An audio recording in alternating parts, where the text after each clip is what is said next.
Michigan के छोटे से शहर एन आर्बर में हाई स्कूल का एक लड़का डेविड अपना एक और सामान्य दिन खत्म करके स्कूल से निकल रहा था। लेकिन आज उसके मन में कुछ अलग था। वो हिम्मत जुटा रहा था कुछ खास करने की। डेविड को अपनी क्लासमेट मिली से बचपन से प्यार था। उसने बहुत सोच समझकर बहुत मेहनत से उसके लिए एक खास तोहफा तैयार किया था। पेरिस से लाया हुआ एक खूबसूरत स्नो ग्लोब। मिली ने उसे देखा, आंखें चमक उठी, मुस्कुराई, हाथ जोड़कर बोली, थैंक यू डेविड, ये सच में बहुत प्यारा है। उसकी आंखों में सच्ची खुशी झलक रही थी। वो पल जादुई सा लग रहा था। लेकिन खुशी ज्यादा देर नहीं टिकी। अचानक मार्क, स्कूल का बदमाश गुंडा लड़का, आधमका बदमाशी भरी हंसी के साथ उसने मिली के हाथ से स्नो ग्लोब छीन लिया। डेविड का चेहरा गुस्से से लाल हो गया। मार्क, वो वापस दे दे। मार्क ने एक भी शब्द नहीं सुना, बल्कि उसने और भी नीचे गिराने के अंदाज में स्नो ग्लोब को पास के जमे हुए तालाब की तरफ फेंक दिया। ग्लोब बर्फ पर जा गिरा और फिसलता हुआ बीच में रुक गया। डेविड ने बिना एक पल सोचे दौड़ लगाई। वो बर्फ पर चढ़ गया, हाथ बढ़ाकर ग्लोब पकड़ लिया। लेकिन ठीक उसी पल सेकंड भर में बर्फ टूट गई और डेविड ठंडे काले पानी में समा गया। मिली चीख पड़ी। वो दौड़कर तालाब की तरफ आई, लेकिन मार्क ने उसे पीछे से पकड़ लिया। रुक जा, तू जाएगी तो और बिगाड़ देगी। पानी के नीचे डेविड घबरा गया। सांस रुक रही थी, ठंड से पूरा शरीर सुन्न लग रहा था। बस अब मौत है। लेकिन तभी कुछ नामुमकिन हुआ। पलक झपकते ही वो खुद को शहर की पब्लिक लाइब्रेरी के हॉलवे में पड़ा पाया। कपड़े भीगे, शरीर कांप रहा था, लेकिन वो जिंदा था। पूरी तरह हैरान, कैसे, कब, कुछ समझ नहीं आ रहा था। फिर भी वो घर की तरफ चल पड़ा। डेविड की जिंदगी कभी आसान नहीं थी। माँ बचपन में छोड़कर चली गई थी। तब से वो अपने पिता विलियम के साथ रहता था। एक ऐसा शख्स जो प्यार की जगह सिर्फ गुस्सा और मारपीट देता था। घर पहुंचते ही विलियम ने उसे भीगा देखा। ये क्या हाल बना रखा है, हरामी, क्या हुआ? डेविड सदमे में था, जवाब नहीं दे पाया। चुपचाप अपने कमरे में गया और दरवाजा लॉक कर लिया। विलियम और भड़क गया, चिल्लाने लगा, दरवाजे पर लाते मारने लगा। कुछ ही पलों में दरवाजा तोड़कर अंदर घुसा, लेकिन जैसे ही कदम रखा वो ठिठक गया। डेविड वहां नहीं था। उसी पल डेविड फिर से उसी लाइब्रेरी में प्रकट हो गया। अब आखिरकार समझ आया, तालाब से वो संयोग से नहीं बचा था। वो टेलीपोर्ट कर सकता था कहीं भी पल भर। अभी भी कंफ्यूजन में वो बाहर निकलने की कोशिश करने लगा। एग्जिट दरवाजे की तरफ बढ़ा, लेकिन दरवाजे बंद। गुस्सा आया, निराशा हुई, और ठीक उसी गुस्से के पल में वो फिर टेलीपोर्ट हो गया। इस बार सीधे अपने बेडरूम में। अब सच्चाई साफ थी। ये ताकत उसकी जिंदगी बदल सकती थी। पहली बार दुखी घर से निकलने का रास्ता दिखा। उसने जल्दी से बैग पैक किया और शहर छोड़ने का फैसला किया। लेकिन जाने से पहले एक आखिरी जगह मिली का घर। मिली अभी भी टूट चुकी थी। उसे यकीन था कि डेविड डूबकर मर गया। बिस्तर पर लेटी फूट फूट कर रो रही थी। अचानक गार्डन से कोई आवाज। वो बाहर गई तो झूले पर वही स्नो ग्लोब रखा था, बिल्कुल वैसा ही। मिली हैरान, डरी हुई, समझ नहीं आ रहा था कि ये यहाँ कैसे पहुंचा। डेविड ने बिना अलविदा कहे शहर छोड़ दिया। कहीं दूर एक नई जगह पहुंचा। छोटा सा होटल रूम लिया और पहली बार पूरी तरह अकेले रहने लगा। ताकत समझने की उत्सुकता में वो लोकल टाउन स्क्वायर गया प्रैक्टिस करने। लेकिन वो अब भी नौसिखिया था। एक गलत कोशिश में पेड़ से टकराया और धड़ाम से गिर पड़ा। शाम को होटल लौटकर टूरिस्ट गाइड बुक खोली। मशहूर जगहों की तस्वीरें देखकर बार बार कूदता रहा, हर बार टेस्ट करता। फिर अचानक वो किसी इमारत के अंदर पहुंचा। एक झटके में पहचान लिया, ये वो जगह थी जहां वो पहले जा चुका था। अब साफ समझ आया, वो कहीं भी टेलीपोर्ट कर सकता था, जहां भी कभी गया हो या अच्छे से याद हो। अब कॉन्फिडेंस आ गया। एक खतरनाक प्लान बना। अगले दिन वो एक बड़ी सिटी बैंक में गया। दिन के वक्त सिक्योरिटी गार्ड से शांति से बोला, भाई कस्टमर रेस्ट रूम कहाँ है? गार्ड उसे ले गया। रास्ते में डेविड ने हर चीज गौर से देखी। कैमरे, दरवाजे, वॉल्ट एरिया की हर डिटेल याद की। उस रात उसने अपना पहला बड़ा क्राइम किया। वॉशरूम में टेलीपोर्ट किया, फिर एक कूद में वॉल्ट के अंदर कुछ ही मिनटों में ढेर सारे पैसे चुरा लिए। ये खेल उसने कई बैंकों में दोहराया। समय के साथ इतना पैसा जमा हो गया जितना कभी सपने में भी नहीं देखा था। उस अमीरी से वो सब खरीद लिया जो पहले सिर्फ दूर की कौड़ी थी। साल बीतते गए, ताकत और मजबूत हुई। वो बेहद अमीर हो गया। विशाल लग्जरी अपार्टमेंट में रहता, कमरे से कमरे में बस मजे के लिए टेलीपोर्ट करता। लेकिन इतनी कमाल की ताकत होने के बावजूद डेविड ने कभी किसी की मदद नहीं की। बस खुद की खुशी, अपनी जिंदगी का मजा। खाली बीचों पर सर्फिंग, मिस्र के पिरामिडों पर खड़े होकर दुनिया निहारना जैसा कोई और नहीं कर सकता था। इधर एक गहरे जंगल में एक आदमी, रोलैंड, अपनी सशस्त्र टीम के साथ चुपचाप आगे बढ़ रहा था। वो पेड़ों के बीच इलेक्ट्रिक वायर ट्रैप लगा रहे थे। छूते ही झटका और जंपर्स पकड़े जाते। पकड़े गए तो बिना दया मारे जाते। उसी रात डेविड अपने अपार्टमेंट में लौटा। सोच रहा था अब वो सुरक्षित है, लेकिन जैसे ही कदम अंदर रखा, हमला हो गया। रोलैंड पहले से छिपा इंतजार कर रहा था। रोलैंड ने उसे पकड़ लिया, सवालों की बौछार, फिर डरावनी बात बोली, मैं तुझे 8 साल से ट्रैक कर रहा हूँ डेविड। डेविड ने तुरंत टेलीपोर्ट करने की कोशिश की, लेकिन रोलैंड ने हथियार चला दिया। बिजली का झटका, ताकत ब्लॉक, अब कहीं नहीं कूद सकता था। रोलैंड ने हमला किया, पूछता रहा, इतने साल कैसे छुपा रहा, कैसे कोई पकड़ नहीं पाया। डेविड चुप, बस अपनी फोटो वाली दीवार की तरफ देखता रहा, लेकिन करंट शरीर में दौड़ रहा था। वो मुश्किल से कूद पाया, लेकिन सही जगह नहीं, दूसरी मंजिल पर जा गिरा।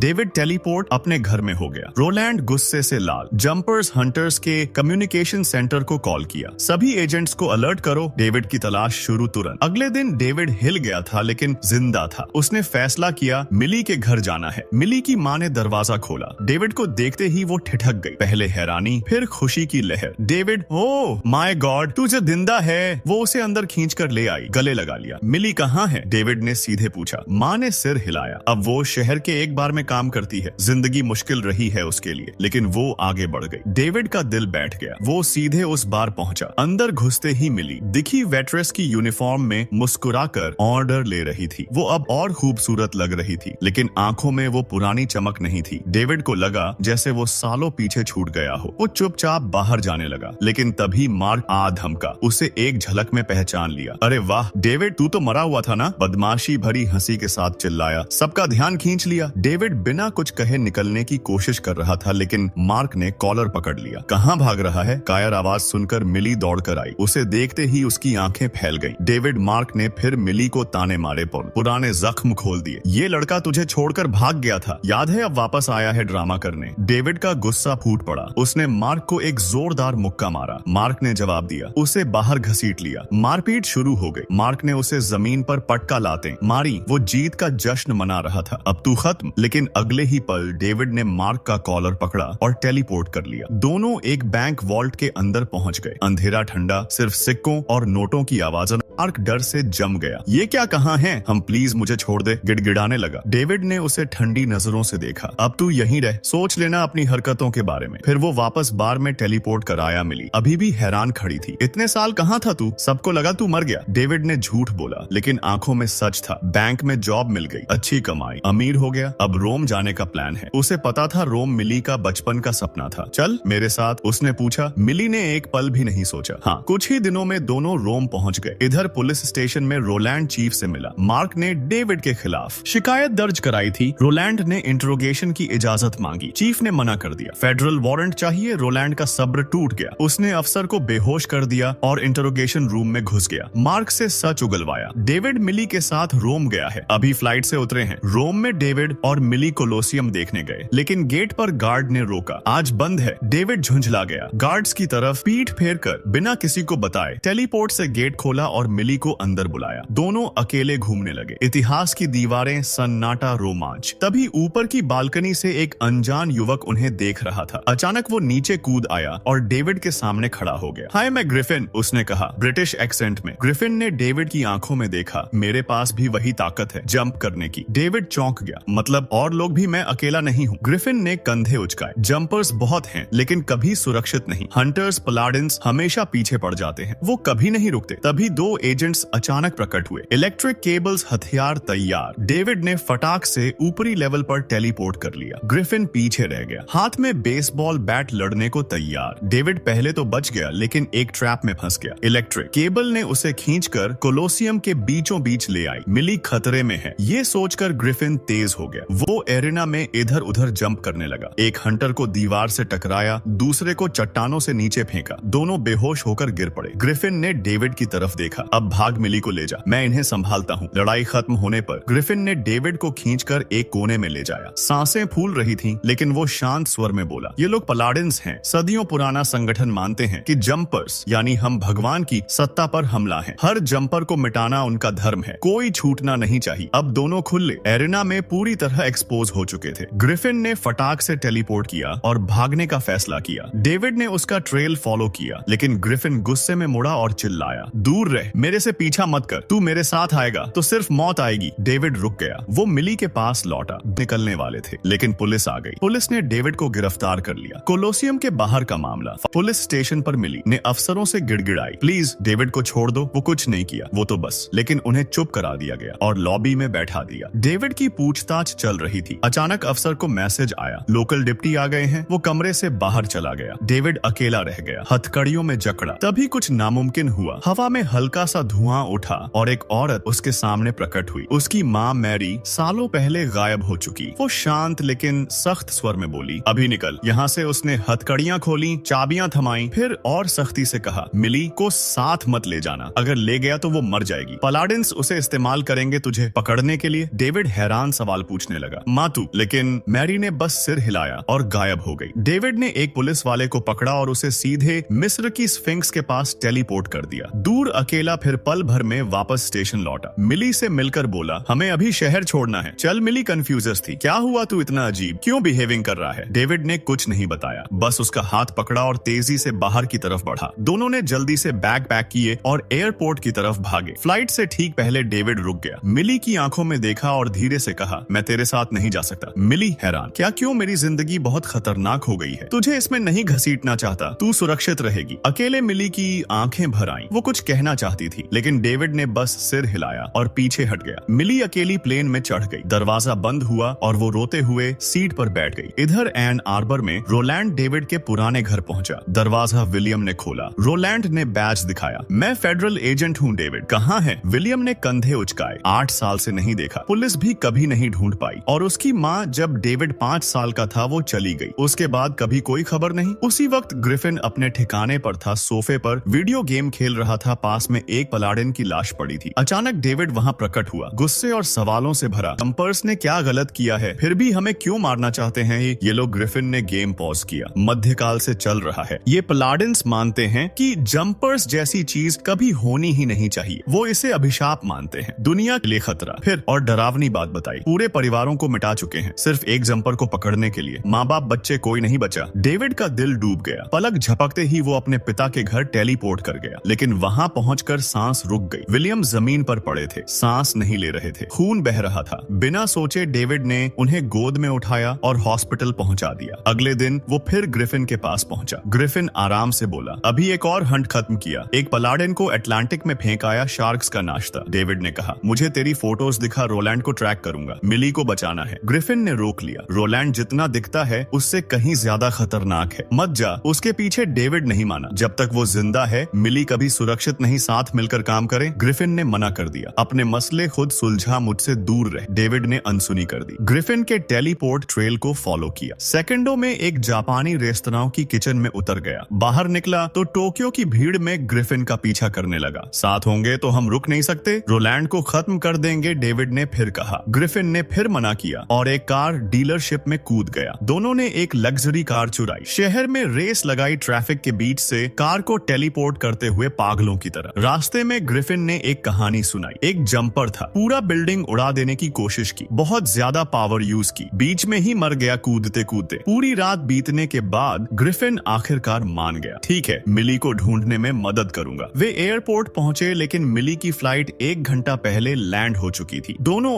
अलग हुए। ग्रिफिन हथियार लेने गया, डेविड मिली के घर दौड़ा। मिली को देखते ही डेविड ने सच उगल दिया, बैंक वाली जॉब झूठ था, सब झूठ। मैं जंपर हूँ, टेलीपोर्ट कर सकता हूँ, पलाडिन्स मुझे मारना चाहते हैं, प्लीज अभी मेरे साथ चल, खतरा है। तभी डेविड को महसूस हुआ रोलैंड आ गया है। दरवाजे पर दस्तक नहीं बल्कि सीधा हमला। मिली चीख पड़ी। बिना सोचे समझे डेविड ने मिली का हाथ पकड़ा और दोनों को ग्रिफिन के छिपने वाले ठिकाने में टेलीपोर्ट कर लिया। एक पल में वे वहां पहुंच गए सुरक्षित, लेकिन सांसें अभी भी तेज चल रही थी। ग्रिफिन ने उन्हें देखा और सिर हिलाया। अब खेल शुरू हो गया है। रोलैंड ने स्पेशल ट्रैकिंग स्प्रे छिड़का जिससे डेविड के टेलीपोर्ट ट्रेल की चमकदार लकीरें साफ दिखने लगी। उन्होंने एक हाईटेक मशीन ऑन की जो जंपर्स के छोड़े गए टेलीपोर्ट होल्स को दोबारा खोल सकती थी। पल भर में पोर्टल खुल गया। पलाडिन्स उसमें से निकलकर ग्रिफिन के बेस में पहुंच गए। चारों तरफ तलाशी शुरू हो गई। डेविड और ग्रिफिन मोटे कंक्रीट के खंभों के पीछे छिप गए, सांसें रोककर। तभी डेविड की नजर एक पुरानी फोटो पर पड़ी, उसकी माँ की। वो एक पल के लिए भटक गया। बस यही छोटी सी गलती काफी थी। एक पलाडिन ने उसे देख लिया। रोलैंड ने इलेक्ट्रिक ट्रैप चला दिया। डेविड जमीन पर गिर पड़ा, हिल भी नहीं पा रहा था। रोलैंड उसके पास आया, चाकू ऊंचा किया। डेविड ने कमजोर आवाज में पूछा, हमने क्या बिगाड़ा है? फिर भी तुम हमें इतनी नफरत क्यों करते हो? रोलैंड ने ठंडे लहजे में कहा, तुम्हारी ताकत एक दिन तुम्हें भ्रष्ट कर देगी। तुम इंसानियत के लिए खतरा बन जाओगे। हम बस दुनिया को बचा रहे हैं। तभी ग्रिफिन ने फ्लेम थ्रोअर चला दिया। आग की लपटों ने पलाडिन्स को पीछे धकेल दिया। डेविड बच गया, लेकिन रोलैंड बच निकला। वो फिर लपका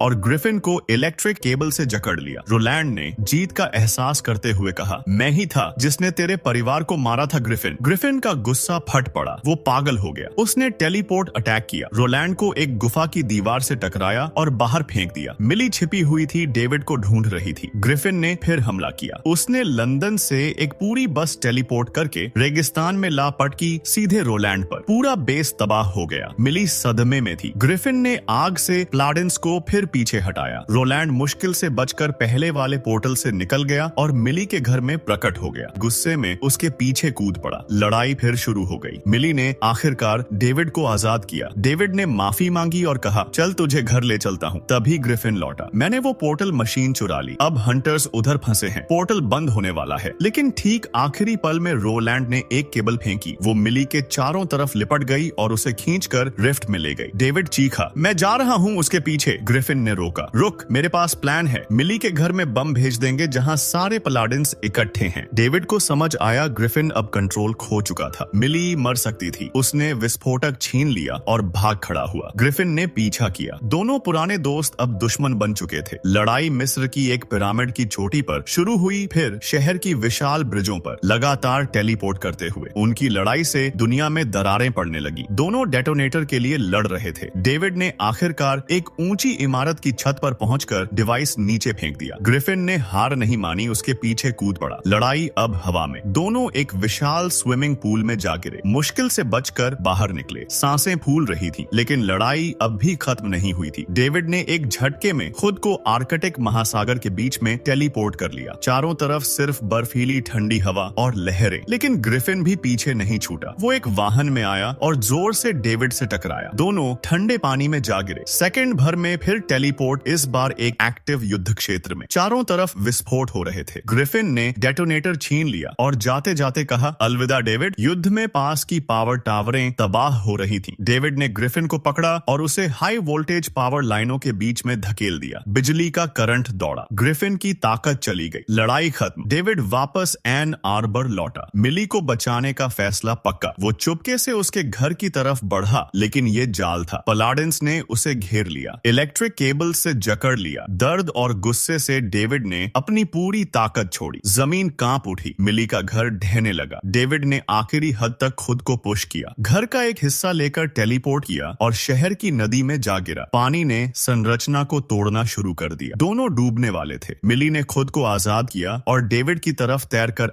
डेविड ने घर के अवशेषों को पब्लिक लाइब्रेरी में टेलीपोर्ट कर दिया, पूरी तरह तबाह कर दिया। सांस फूलते हुए मिली डेविड की तरफ रेंग कर आई, लेकिन तभी मलबे से रोलैंड उठ खड़ा हुआ। डेविड ने मिली को सुरक्षित जगह भेजा और रोलैंड का सामना किया। बोला, मैं कभी वो जंपर नहीं बनूंगा जिससे तुम डरते हो। रोलैंड को मारने की बजाय डेविड ने उसे बख्श दिया। उसे हजारों मील दूर एक विशाल रेगिस्तान के बीच में टेलीपोर्ट कर दिया, जहां कोई नहीं। कुछ दिन बाद डेविड अपनी माँ से मिला। आखिरकार पूछा, तुमने मुझे क्यों छोड़ दिया? मैरी ने सच बताया, मैं हमेशा से पलाडिन थी। जब तुझे 5 साल की उम्र में जंपर बनते देखा तो डर गई कि मुझे खुद तुझे मारना पड़ेगा, इसलिए चली गई। वो बोली, अब सावधान रहना, मैं तुझे एक और मौका दे रही हूँ। खतरा खत्म हो गया। डेविड मिली से फिर मिला। दोनों आजाद थे। अब साथ में दुनिया घूमने की तैयारी कर रहे थे। एक नई शुरुआत। अगर मजा आया तो लाइक करो, सब्सक्राइब करो और ऐसे ही और मूवी स्टोरीज के लिए बेल आइकन दबा दो। क्या तुम्हें भी लगता है कि डेविड ने रोलैंड को बख्शकर सही किया या मार देना चाहिए था?